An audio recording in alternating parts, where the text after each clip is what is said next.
Hello students, मैं अंजू त्यागी, राष्ट्रीय inter college भलसवागाज। आज आपको 13वें चैप्टर के कुछ शेष क्वेश्चन समझा रही हूँ। देखिए, एक पासा फेंका जाता है तथा 52 पत्तों की ताश की गड्डी से एक पत्ता यादृच्छा निकाला जाता है।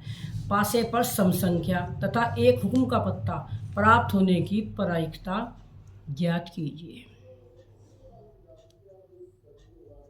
ठीक है बच्चों, देखिए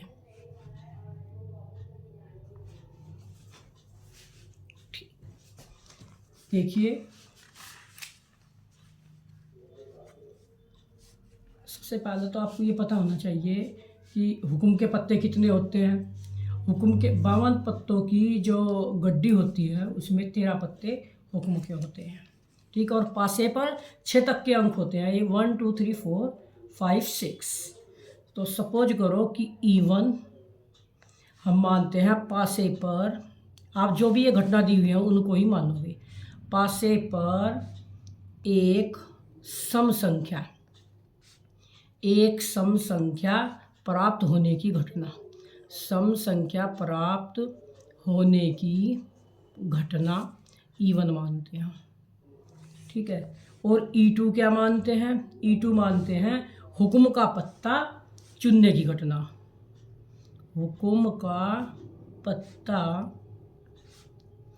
चुनने की घटना।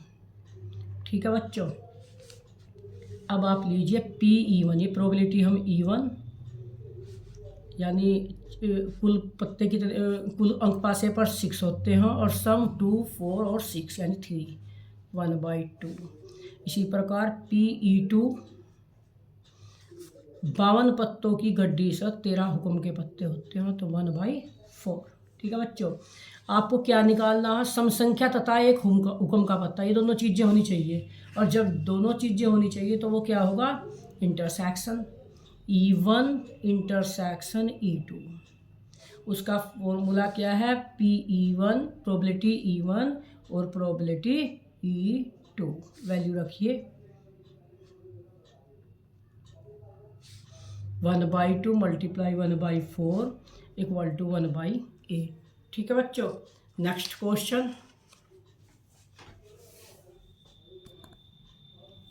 क्वेश्चन, यदि PA equal to 7/13, PB equal to 9/13 और PA intersection B equal to 4/13, तब PB/A को ज्ञात करो।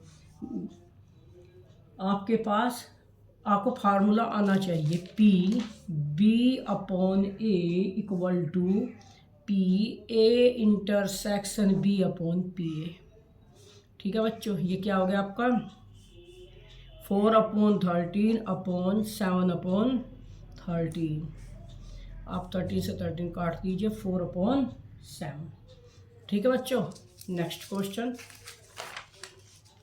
यदि PA equal to 4/5, PB equal to 2/5 और PA union B equal to 22/25, तो बताइए कि A तथा B स्वतंत्र घटनाएं हैं। जब बात स्वतंत्र घटनाएं की चल रही है तो स्वतंत्र घटनाएं के लिए एक कंडीशन होती है। क्या है वो? कि जो PA intersection B equal to PA PB, ये होती है स्वतंत्र घटना की कंडीशन। आपके पास PA PB तो है, यूनियन भी है, लेकिन इंटरसेक्शन नहीं है। तो इंटरसेक्शन निकाल लीजिए। A intersection B equal to PA plus PB minus PA union B, ये फॉर्मूला है, 11th में भी था। PA की वैल्यू 4/5 प्लस 2/5 माइनस 22/25। कर लीजिए सोल्व। 25 और यहाँ क्या हो गया? 22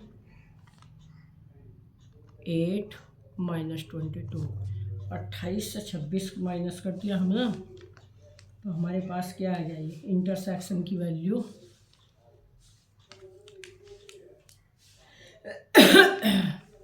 4/5 प्लस 2/5 और ये है माइनस के 22/5। हमने 25 इसका एलसीएम लिया। ओ सॉरी, ये 10 है, ये कितना होगा 30, यानी 8/25। ये हमने क्या निकाला है, पी ए इंटरसेक्शन बी। अब आप इसमें वैल्यू रख लीजिए, P A intersection B equal to P A P B, यानी 4/5 मल्टीप्लाई 2/5। देखिए तो क्या लिखोगे आप, यस, ए व बी स्वतंत्र घटना, क्योंकि ये भी यही है ये भी है, स्वतंत्र घटना है, स्वतंत्र घटनाएं हैं। ठीक है बच्चों, नेक्स्ट क्वेश्चन, माना ए तथा बी घटनाएं हैं, यदि P A upon B equal to P A के, तो घटनाएं ए तथा बी में संबंध बताइए। देखिए P A upon B equal to P A, स्वतंत्र की बात चल रही है, देखना ये घटनाएं हैं। अच्छा ये स्वतंत्र नहीं, अभी बारिश ने दिया, तो बस A intersection B upon P B, और इन्होंने पी ए इंटरसेक्शन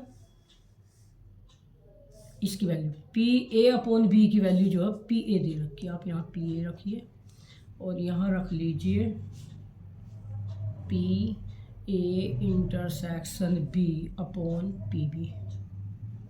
ठीक है, ये हो गया P A intersection B equal to P A और पी बी।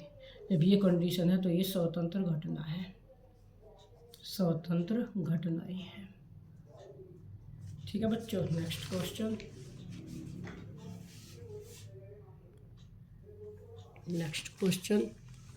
क्वेश्चन नंबर, ये लघुत्तरीय क्वेश्चन है, 2 नंबर में पूछे जाते हैं। एक पासे को 2 बार उछाला जाता है, प्रकट हुई संख्याओं का योग 6 है, संख्या 4 के न्यूनतम एक बार प्रकट होने की सहप्रतिबंध प्रायिकता बताइए। सबसे पहली बात तो ये है समष्टि, आपको क्या माननी है, समष्टि एस बोलते हैं इसे। समष्टि का मतलब है जब पासा 2 बार फेंका जाएगा, एक पासे पर कितने अंक होंगे, 6, और 2 बार हम उसको फेंक रहे हैं तो 36 परिणाम आने चाहिए। ठीक है, वो 36। अब फिर इसने ये भी कहा प्रकट हुई संख्याओं का योग 6 पाया गया, संख्या 4 के न्यूनतम, ठीक है, प्रकट होने की सहप्रतिबंध बताइए। सबसे पहले तो हम यही मान लेते हैं कि संख्या 4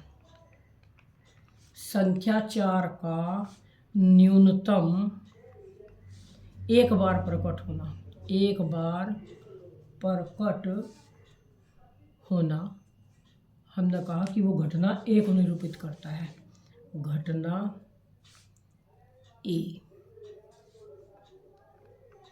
ठीक है, दोनों पासों पर प्रकट संख्याओं का योग 6 होना, उसको हम कह रहे हैं घटना बी। पहले माननी पड़ती है घटना बी। अब लिख लीजिए ए इक्वल टू, देखिए कितनी कंडीशन हो सकती है, 4 वाली ले लो पहले आप, 4 मान लिया, पहले पासे पर 4 आया, दूसरे पर 1 आ गया, फिर 4 2 4 3 4 4 4 5 4 6। ठीक है, उसके बाद ये भी हो सकता 1 4 2 4 3 4 5 4 6 4, ये हो सकती हैं इतनी कंडीशंस।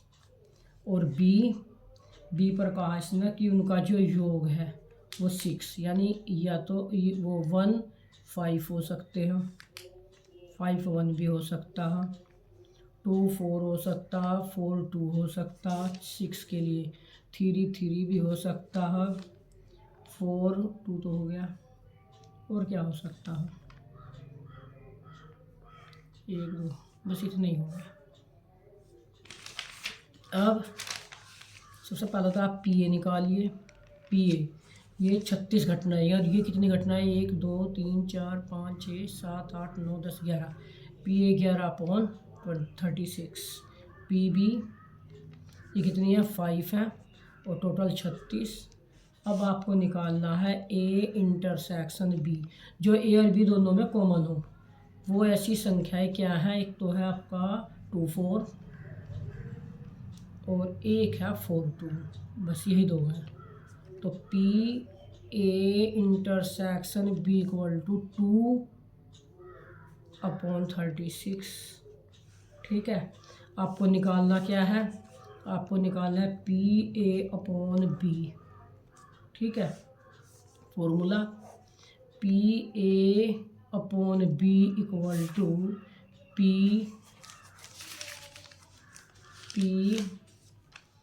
ए intersection B upon P B. Value रख दीजिए 2/36 अपॉन 5/36। क्या है आपके पास 2/5। ठीक है, ठीक है बच्चों।